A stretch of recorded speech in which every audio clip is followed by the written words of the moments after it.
Welcome to the Joyful Nourishment Podcast. This is a podcast about our relationship with food and eating, body image, eating disorder recovery, mental health, and more.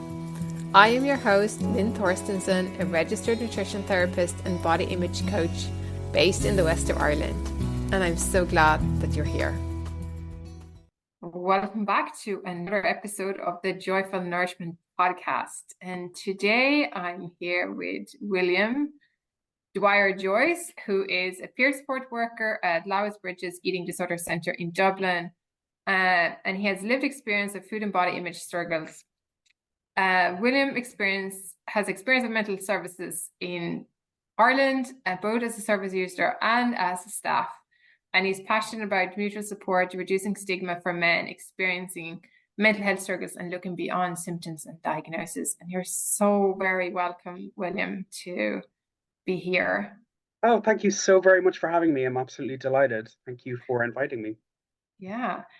And part of like when I put on my for a call out for some new podcasts, there was part of me was curious to see who's following me and who would like to be part of this.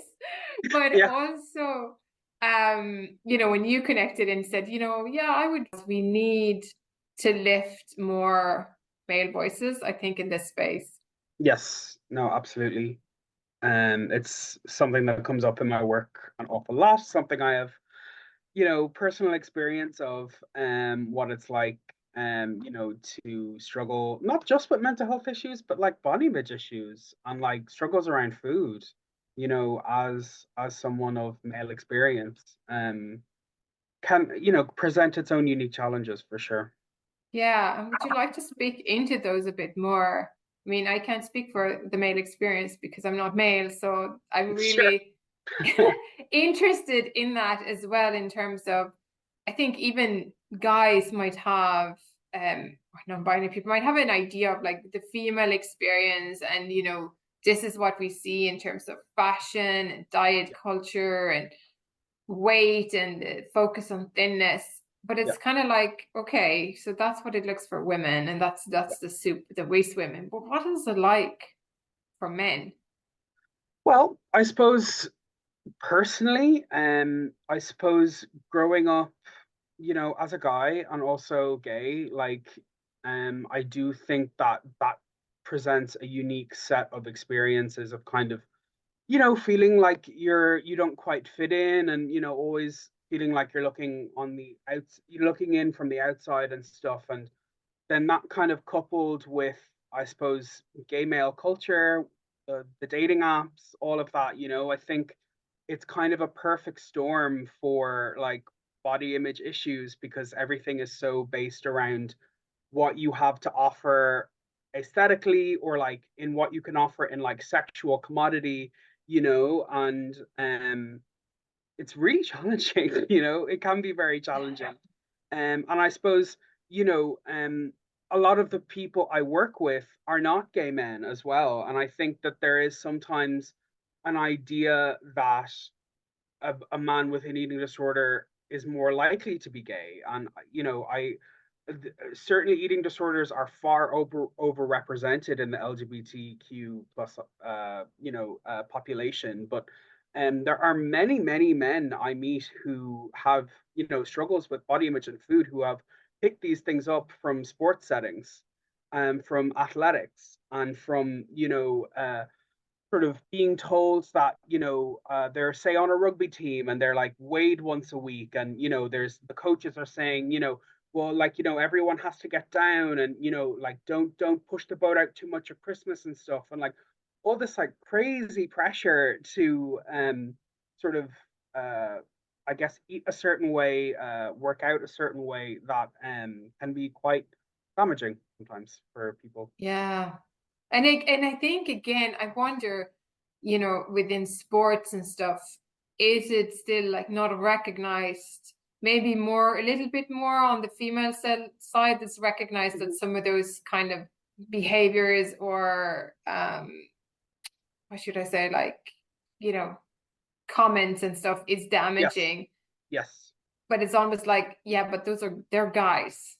It's Yes. like, it's different. Yeah, it's like almost that people can't imagine that men can feel insecure about their body, which is obviously not the case, Yeah, and I suppose, it has to be said that, diet culture in its essence, I do think is, fueled by people trying to sell products. And, ultimately women have bared the brunt of that, but I think that insecure people in general make very good consumers because they're easy to sell products to. And I yeah, think to a certain extent, the female population has been so ringed out by capitalism in terms of, messages around how they must look and how thin they must be and how, presentable they must look all the time, that, 15-20 years ago, people people to make more money were like, well, now we have to do it to men as well. And like, that's not to say that, men have never had body image issues, but I suppose it's becoming more and more prevalent because the images that we are constantly surrounded with by advertising and, movies and, even, music, and all of these things are with a very specific kind of body type, that just yeah. is not realistic in terms of when we look at the general population. Yeah, I agree. Yeah, and I totally agree with the fact that it's like some marketing dude was sitting there. There's a whole untapped market, like Yeah, 50% of the population. yeah, We're missing out big time. And yeah, if men weren't that insecure about their bodies before, and now it's like creating that sense yeah, so that you will be, and then we yeah, can sell you the products that you don't exactly. necessarily need. Yeah, I mean, look at, how like protein powders and have just boomed in the last while. And there's nothing wrong with protein powders, like, food is, morally neutral, but like, it's sort of seen as like, if you want to be healthy or if you want to look a certain way, you have to do this before or after or whatever at the gym, Yeah. which is, I think a lot of the times, again, driven by people wanting a certain aesthetic and not necessarily thinking like, this is the best thing that I can do for my body. Yeah. And do you think as well, is it the same for guys in terms of the idea that we're being sold that if I can fix my body, or if my body will look a certain way, that will give me the confidence, and then that will give me the happiness and what I want. So it becomes sort of move in that direction. 100%. And I think in modern culture, our bodies now are framed as this thing that, as like a project, as this thing that we have to constantly work on, and, working, with people with eating disorders and like having one myself, like that project will never finish, like that people will always find, a way to say, well, the goalpost has moved now and I need to go even further with this. And, not everyone will do that, but a lot of people will, Yeah.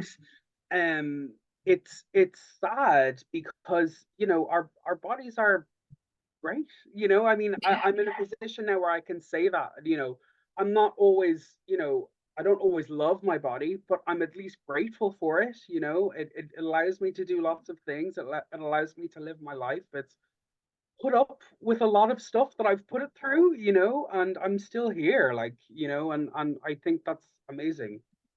Yeah. Yeah, that is amazing. Our bodies are amazing, Yeah. and they do lots of things for us, whether we want them to or not. Yeah. Exactly.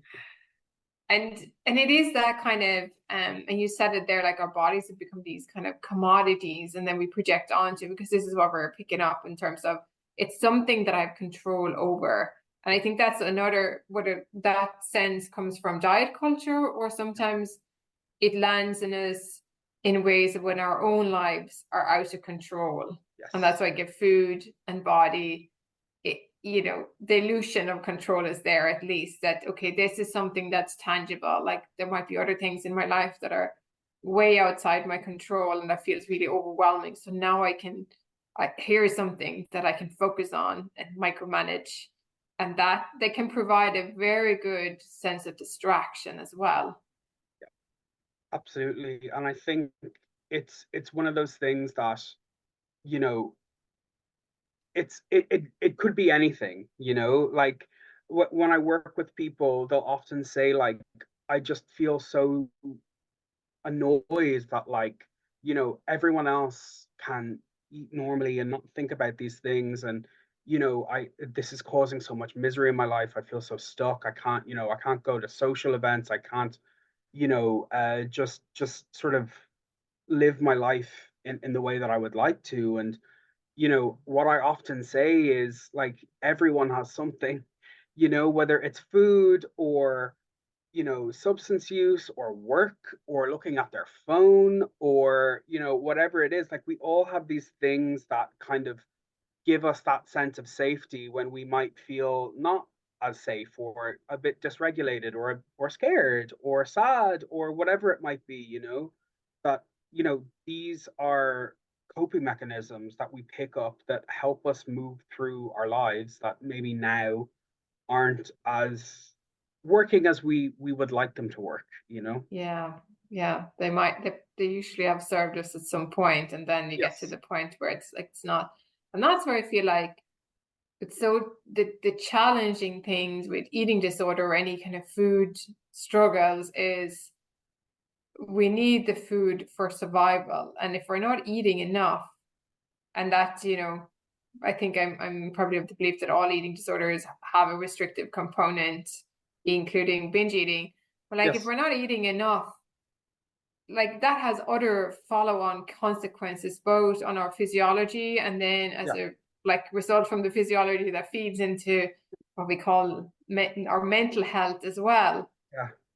And because it's food, it's not another substance that you can do without. There's a Hmm. whole other layer of complexity to it, I think.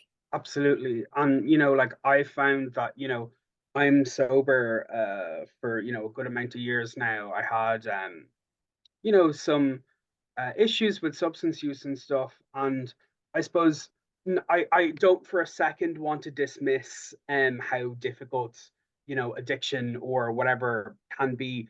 But, you know, to a large extent, I could just stop, you know. And I suppose my eating disorder in that time kind of rose up to fill in that gap of I mean, I've, you know, I've used food as a coping mechanism pretty much my whole life. You know, I don't really remember a time in my life where I wasn't using food in some capacity as escapism or comfort or you know, a sense of control. But um eating disorders are complicated because, you know, we have to eat. You know, my meal plan, I eat 3 meals and 3 snacks every day. You know, it's a lot of food. Like, I remember, like, you know, when I very first went into like a residential treatment program for binge eating, and I was like, oh my God, I thought I was going to get a break from food in here. Like, I never stop eating, you know. And I think that can be really challenging, and also surprised me how uncomfortable I felt with the frequency of that, you know. Because I think I certainly had this idea because I've lived in a plus size body my whole life. I had a binging eating disorder that I'd be delighted that I would be eating so much. But, or sorry, I keep saying so much as if I'm, you know, eating, you know, I eat structured in a way that serves my body. I try to most of the time. And I guess my point was that I find that when I am doing structured eating in a way, my restricted thoughts or my weight loss thoughts go through the roof because I'm like, well, I know I'm not binging, so now I'm gonna, like, my ED wants me to restrict as much as possible because I'm like, it's almost like well, I can't binge, so I might as well try and lose as much weight now as I possibly can, because who knows when I'm going to start binging again, and I won't have that benefit, you know? But that's so interesting Yeah. how it just comes up in that way. Or Yeah. if I can't use it this way, then I'll try to do that because the Yeah. other thing will come back again. Yeah. That's just it's just fascinating how the thought processes go Yeah. in terms of and what has been so I mean if whatever you want to share of your story in terms of and like because also I feel like getting treatment for a residential treatment for binge eating feels almost like a some sort of unicorn experience as well Yeah. in terms of because it feels like I don't know if you've seen that statistic that something like at least 1 in 4 people who go for weight loss surgery would meet the criteria for binge eating disorders and then they end up in that statistics. And when I was attending the HSC conference there back for the Eating Disorder Awareness Week, Yes. there was a guy there who was talking about the genetics and stuff. And I was, and they were talking about anorexia and restrictive eating disorders. And then I asked this guy, I said, "Would you in your research, it's like, where are the people with binge eating? We know that it's the most common eating disorder. And then, of course, there's a whole spectrum there, chronic dieting, Yeah. where does people fit or disordered eating. But it's like, that's like a minuscule amount of people who gets even diagnosed with binge eating. So where are they? And he goes, Yeah. well, actually, most of them are in the OB kind of services or in the weight surgery kind of places and stuff. That's where they are. And that's not to say that, Which makes me very sad, oh, me too. And it's that's also to say that it's not automatically that somebody is in a bigger body or in a plus size body has a binge eating disorder if they have an eating Yes, disorder. 100%. Yeah. Right. Or that somebody who's binging actually automatically lives in a bigger body. That's Yes. not true either. But yeah, that's really sad. So just a roundabout to say, I'm really glad that you had an opportunity for that level of support in your own Yeah. recovery. And I'm really curious, whatever you want to share of your kind Yeah, of so journey. I guess, yeah, like I suppose, I spoke a little bit about kind of growing up gay and stuff, and I was always kind of, I guess, plus size or fat, and as even, small as a kid and stuff. There was bullying, and there was, all that kind of stuff that can come with that, those two things. And I suppose as a teenager, when you know go through puberty, and already feeling like you're an outsider, you don't quite fit the mold and all of that, I think, I really turned to food even more as like a soothing mechanism. And when I was 18, I went to a weight loss clinic, and that was owned by a very famous like weight loss person, who used to be but wasn't when was part of the famous weight loss program that just finished on RT. And I was put on a 800 calorie a day diet. I was given a list of vegetables I could and could not eat because root vegetables had too many carbs in them. I was given, sold on top of having to pay for the, appointments, all of this like pre-made, ultra processed, like protein substitute things for meals. And just like, I was told as an 18-year-old, if I was going to drink alcohol, to drink vodka because it had the least amount of calories.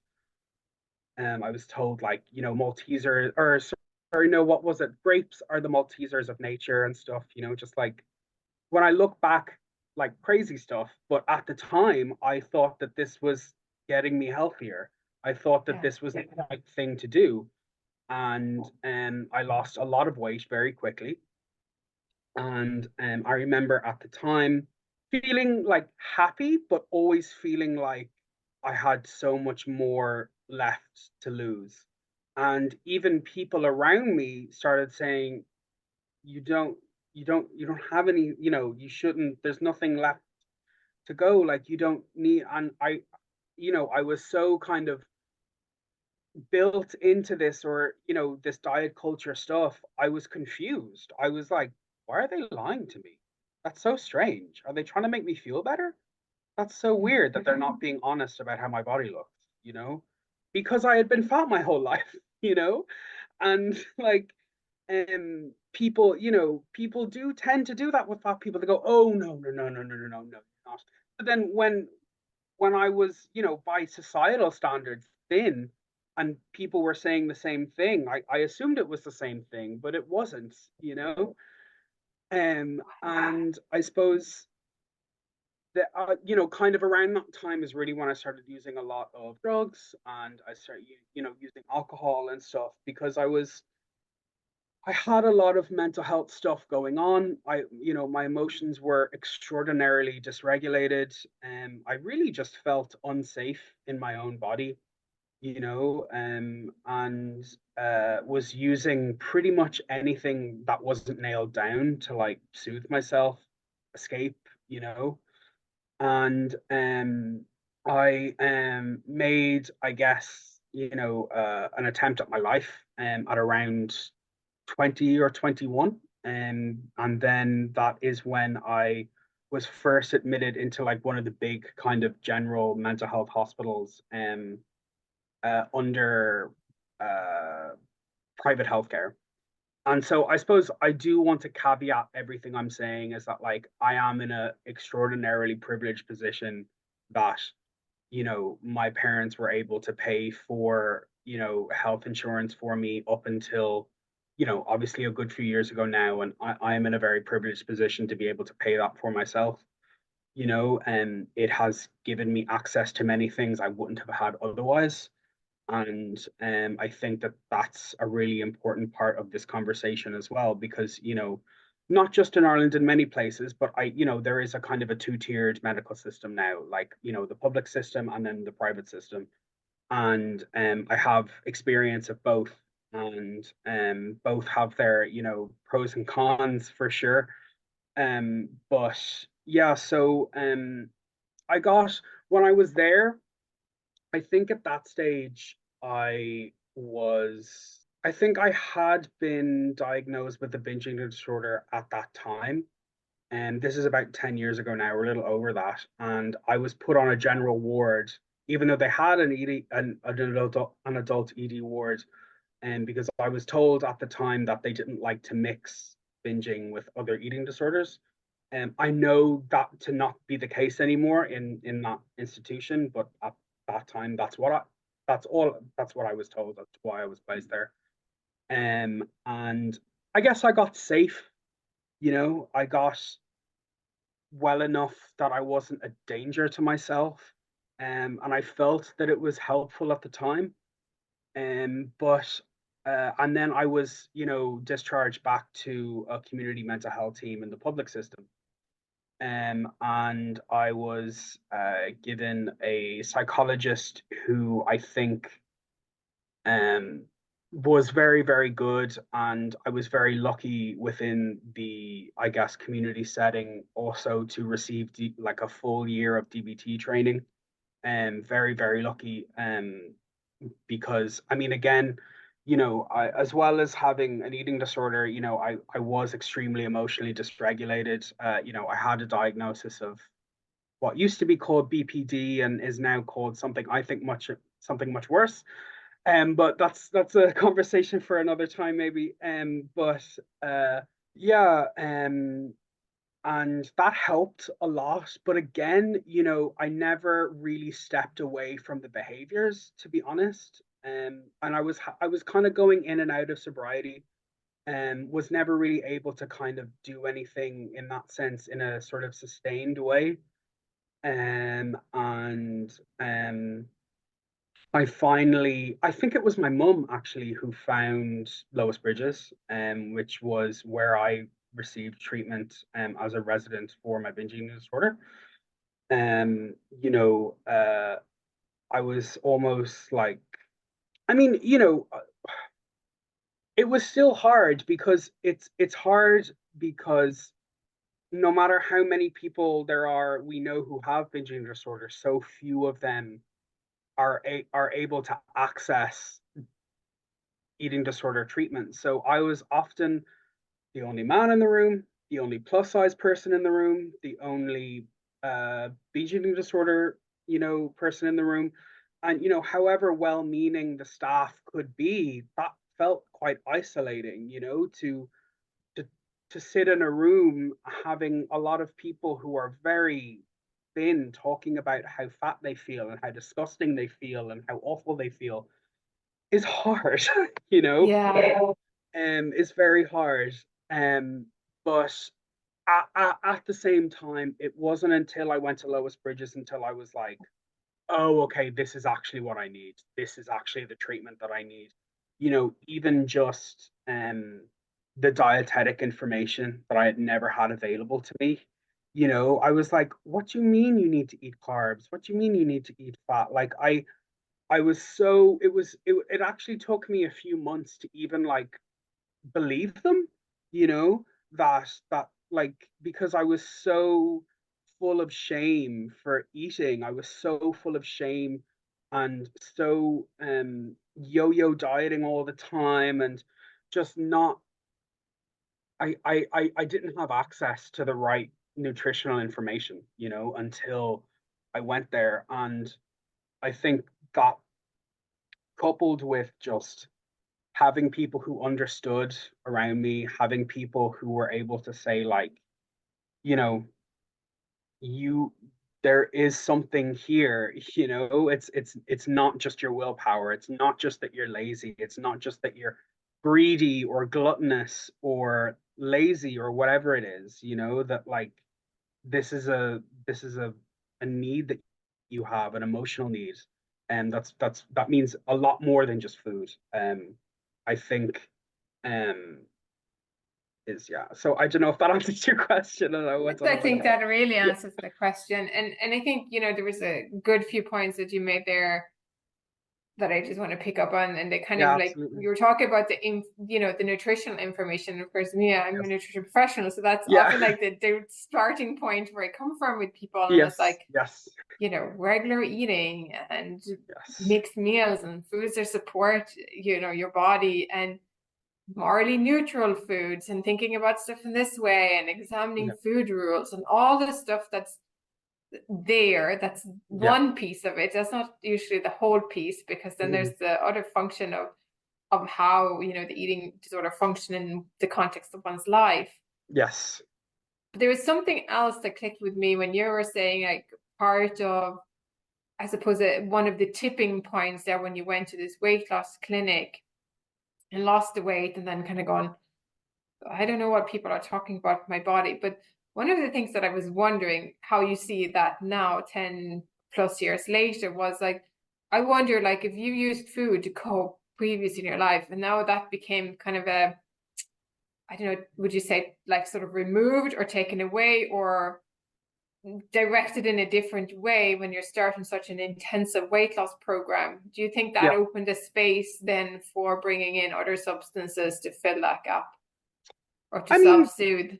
probably. Like, I mean, I had been, I smoked my first joint, I think, when I was 15, so it's not as if those things weren't absolutely present, but I suppose it's just when I was 18, you start going out, you start going to clubs, you start being around harder drugs and like party drugs and stuff. And it was just, yeah, I mean, at the time it was just like I'm just being young and carefree and whatever. And look, it has to be said, 90% of people who use drugs use them recreationally and don't, need, any kind of services or help with them. But it's just that 10% who are vulnerable, who use them in ways that tend to not service them. Um, but I actually hadn't thought about that. I mean, probably that was a factor, for sure. But again, I just think like, even I think that weight loss became the coping mechanism as well, seeing that number go down, but then when it eventually was started going back up, you know, how how awful that felt and how much I leaned even more on food to soothe myself. Yeah. And I think that's something that's pretty common in also like hearing people sometimes say when they lost a lot of weight, but they're starting to feel like they're feeling out of control with food, or they're feeling the situation, it's difficult, but because they've lost the weight and maybe done a lot of different things, Yeah. many things, it's really hard to starve yourself. Like, it's, antithetical to survival. So, and there's a lot of, and then like whatever, it's embedded in the sense of needing to be in a smaller body, or the validation that comes with that. Yeah. So the fear then is so embedded in like how my relationship with food, or my body hasn't really improved. It might even have worsened, but then it's like, but I just simply cannot gain weight, because that would be like unthinkable. Yeah. No, absolutely. And I think, it's something that I think is quite interesting about, eating disorders in general, in the sense of like, because we, at Lowest Bridges, we treat all kinds of eating disorders, and there are very, very, very few people who neatly fit into one of the big three, as it were. Everyone does some, version of binge, purge, restrict, but what I do think, I was actually having a conversation about this with someone I was supporting yesterday, um, who was really struggling with the fact that they had uh you know previously uh been in a better place in recovery and stuff from kind of more binging behaviors, but had more recently struggled with kind of more restrictive behaviors, and was really struggling with the idea that um that they felt that they didn't want recovery this time, that something in them had changed or was broken or something. And I think it's something that has to be said, that like with binging all the time, it's something that makes you feel disgusting and ashamed of yourself and guilty and gross and all those things, and like that wanting to not feel like that anymore, and the hatred of your body and all of that can be motivating for change. Because for me, you know although it was very complicated, recovery for me meant living in a smaller body. So pretty a lot towards the start of my recovery, that was probably my only real motivation for recovery. And but the difference is, with restrictive eating disorders, is that you get what you want. You get what you want from the behaviors.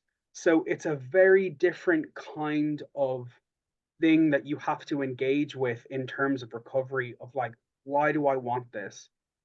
For what purpose? And I just thought it was really interesting, that although all eating disorders are about food, all eating disorders are about control, they can look so different. you know Yeah, I agree. And I see that with people I work with as well, when like there's different dynamics that kind of play in, and there's also, I think, sometimes different dynamics where people are living in smaller bodies. Even when they're recovering and they gain weight, they're still technically in a smaller body, yes, even though yes, personally it doesn't feel like that. And that's yes, where unpacking our own internal anti-fat bias is yes, a huge job. yeah, And then there's this sort of, but if you're already living in a plus size body, and there's another societal layer then on top of that, yes, because how the world around you also now perceives your body is very different. yeah, And that just, whether then the eating disorder is more on this restrictive, or it's more sort of binge restrict or purge, there's another layer now that looks different, I think, because there's a societal layer, and there's more kind of a sense that I really have to be my best friend and accept myself as I am, and being able to just cope with the shit that the world will throw because of this stuff. Like, for I mean, sure. and Like, you can't ignore that. that's No, going to be another layer of added I think issues to the as recovery. well, like, it's something that kept me in a kind of back and forth situation for many years in my recovery. And this is something I still struggle with. I don't want to make it seem like I'm some Zen, guru. Like I still struggle. Like I still have difficult days with food. I still have difficult days with body image. But it is so challenging to say to yourself, okay, so I know that the natural consequence for me and my body of recovery is weight loss. But at the same time, that also means moving into a more socially acceptable body, a body that will not be seen in the same way as it is now by society. And it took me many years to get to a stage where I felt like I could differentiate my sort of never ending feeling of like that I will never be happy until I'm thin with I actually want to do this because the misery this eating disorder is causing my life is not sustainable. And the physical effects of this eating disorder is having on me are not sustainable. And um I had to learn that the hard way from, feeling like, going on these restrictive then binging and restrictive and binging cycles many, many, many, many, many times before I feel like I've started to learn that lesson, because restriction for me will always lead to binging. Like that's just it will always like, yeah, exactly. Yeah. And I still struggle with that. I still, I mean, I've been in a fat body for like pretty much my whole life. I've had people shout at me from cars on the street. I've had, passive aggressive comments. I've had, you know, medical people say absolutely insane things to me. And, to a certain extent, and this is what I say to people who are plus size that I work with, it's like, I'm not going to tell you that you shouldn't want to live in a smaller body. I get it. I Yeah. absolutely 100% get it. But what we can work on in the meantime is your happiness, your fulfillment, and your ability to feel okay in your own body, regardless of what shape or size it is, Um, because I still struggle with that. I Yeah. still struggle with that. This idea that if I was thinner, I would be happier and my life would be more fulfilled and my relationships would be better and I'd be better in work and all those things, which I mean, even as I say out loud, of course they're not true. But there's a part of me that still believes that, no matter how much diet culture I can look into, and no matter how much thing, I mean, this is like, like my actual job is to support people around challenging diet culture, and there are aspects that still have a hold on my life, and I And think that, sorry, I just to finish that point, like I think that is why peer support is so important because I think that someone who hadn't been through that themselves wouldn't have that degree of nuance, in terms of supporting others. So yeah. Yeah, thank you for bringing that up as well. And we're coming towards a close. yeah, We just want to talk a bit more about peer support is and what that yes, looks like for people who've never thought about it. But there was something you said there, and your lived experience as well as somebody in a plus size body yeah, gives that, like, my body's been a few different shapes and sizes over the years, mm-hmm. but it's never probably like I haven't had, going to the doctor and being told, well, you just need to lose weight, even if Yeah, my hand was falling off, kind of a yeah, job, yeah, like yeah, I haven't had that experience. And this is the shield of privilege, because I only learned those experience from my clients who were in plus size bodies or bigger bodies. yeah, And I was kind of like, oh, this is a thing. People say that. Oh yeah, they do. So all the things that you were saying, that about relationships and work and how that actually don't have an impact on anybody's body size.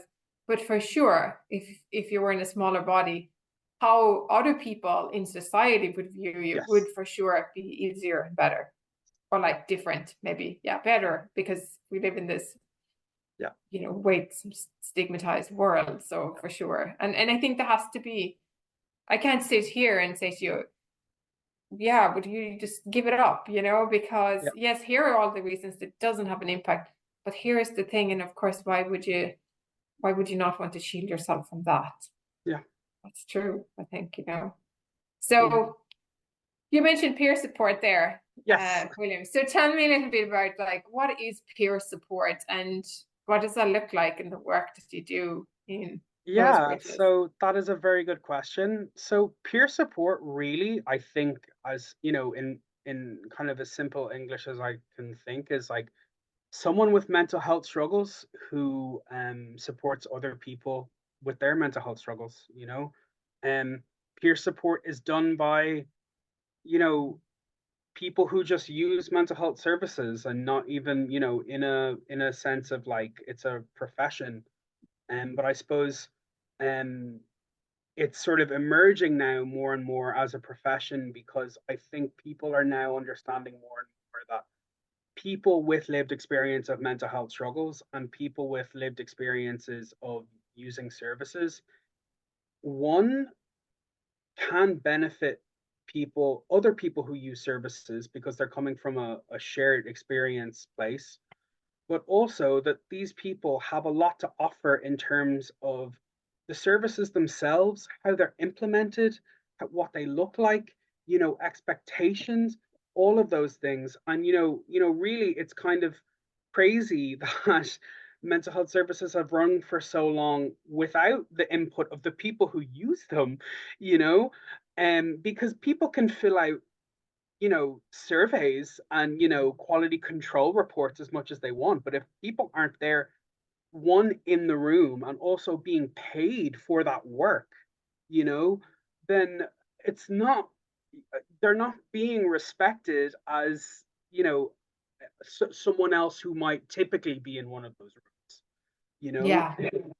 but in terms of the kind of the work that I do, so I suppose peer support in general. And it's a little bit funny because I suppose a lot of peer support workers would not really discuss diagnosis at all, it's really a kind of but I think that that is what I love about peer support is that there are so many different kinds of ways to do peer support. What I do is quite specialized, but I suppose in terms of what I do, I just say to people like I do groups like and I also see people one to one. And I also like would kind of just be around for support, because I work in an inpatient place, as well as I also see outpatients too. And sometimes we do outings and stuff like that. Also, if people would like to do like a food challenge, like off the premises or something, like maybe they want to go get a coffee with a bun or something, or maybe they'd like to have a meal in a restaurant, I facilitate that as well, being able to go into that with them and have that extra support. um so yeah, and I suppose um I guess for me what I would say is like I think why peer support is so important is because it's a space where I'm not saying I don't have any special knowledge. I don't have, like, I mean, obviously I have some training, but I don't have years and years of medical training or psychological training. I'm just someone who's here, who's willing to listen, who might have some shared experiences, who probably has some different experiences as well. And just seeing where that conversation goes and seeing how we might come to some kind of mutual conclusion about what the both of us might like out of life and our recovery. Because like I mutual really meaning in that sense that like I get so much out of doing groups and meeting people one to one. Like I learn so much from the people I support and about their experiences and stuff. And So yeah, that's what I do in terms of my job. So yeah. Thank you so much. And I think as well, it's like there was somebody who said in our peer support training, and he said, yeah, there's like two people. There's like the professionals who pretend they don't have any problems, and then there's the other people, you know, who are Yeah. like, so there's some people are just pretending that they don't have any issues, and then there's the Yeah. recognized issue. And like, Yeah. and what's so interesting, because in peer support, like you lead with your lived experience and the shared Yes. experience. But I think sometimes I saw somebody making a comment about like lived experience and saying, oh, they're lifting lived experience, but like I'm a professional and I have X amount of years of training, and I think seeing, not understanding what peer support is. And I think, you know, you have to be at a certain place in your own recovery. You don't have to be healed, but Yeah.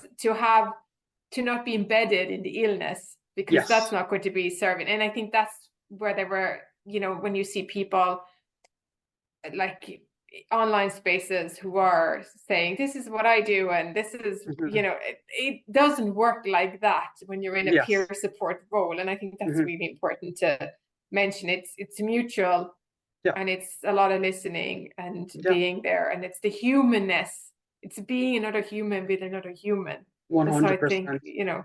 And I really also like the kind of sense that you remove that hierarchical dynamic that is so prevalent in Yeah, like the I healthcare suppose system. 100%. And I suppose I suppose the only thing I'd say about that is that like it can never be fully removed, you know? I mean, particularly, you know, it's something that I struggled with a lot when I was training and wrote a lot about, you know, when I was training, in the sense of like it was stressful because I was like, well, I'm supposed to be a peer support worker and I'm supposed to be being really mutual and meeting people where they're at, and letting go of hierarchies. But at the same time, I work in an inpatient setting. It's restrictive setting. You know, rooms are locked.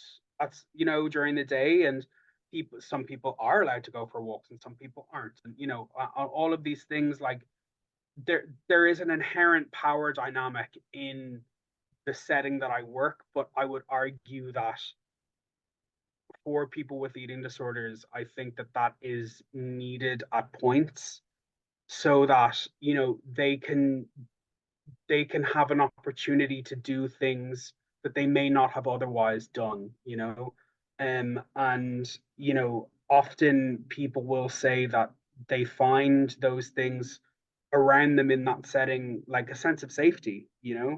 And also, I suppose, what I'd like to just touch on your point of people who are like, well, I have X amount of years of training or whatever. And I suppose um, peer support is not in opposition of that. You know, peer support is just another way of looking at things. And like, I'm very blessed to work with, an entire MDT team who are like really, they really see me as a valued member of the team, and I'm very grateful for that. Um, and I suppose, like, I think, my job is just as needed as psychology, or nursing staff, or the clinical director or the psychiatrist. Like, and my job is not in opposition of those things.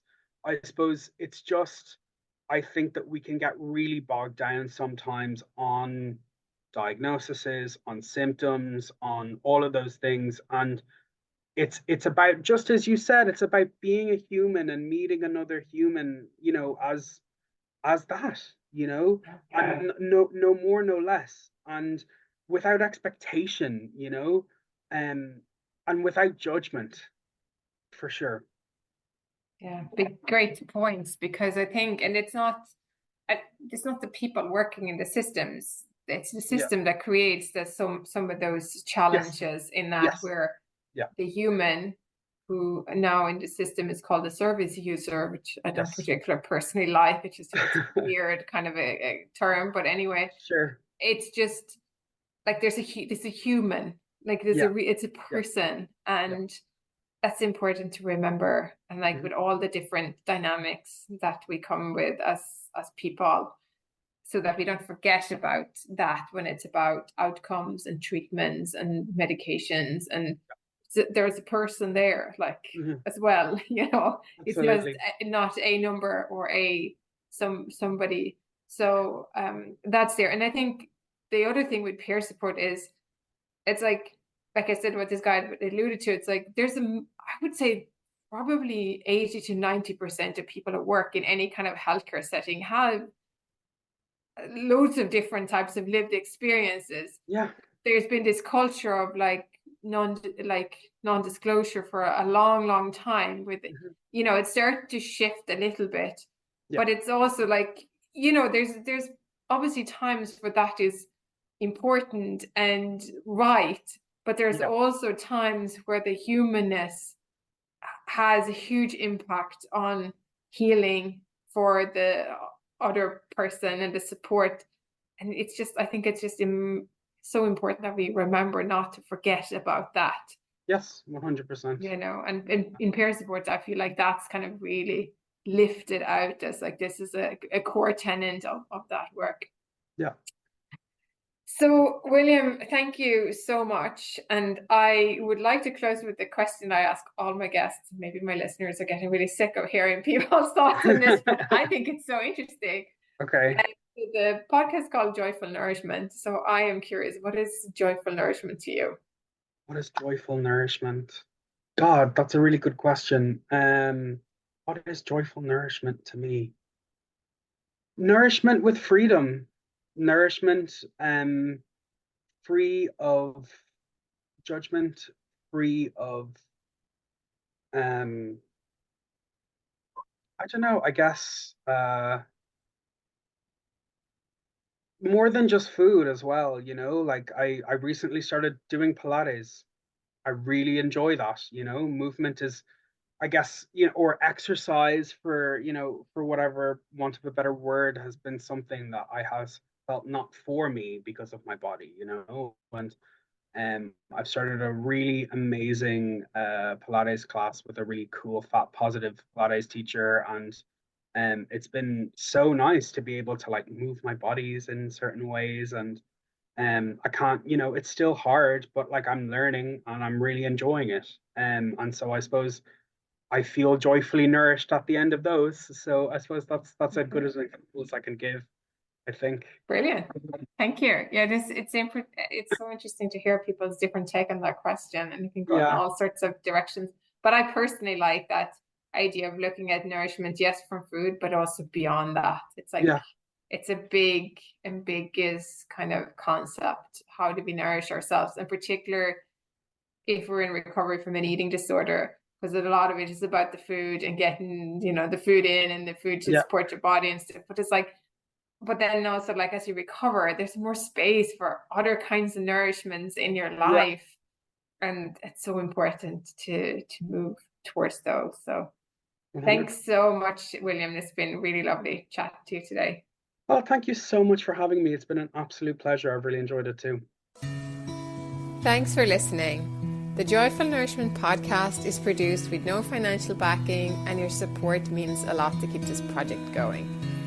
If this episode has been helpful in any way, please consider liking, subscribing, or leaving a 5-star review on whatever platform you listen to podcasts on. This helps the podcast to be found by others.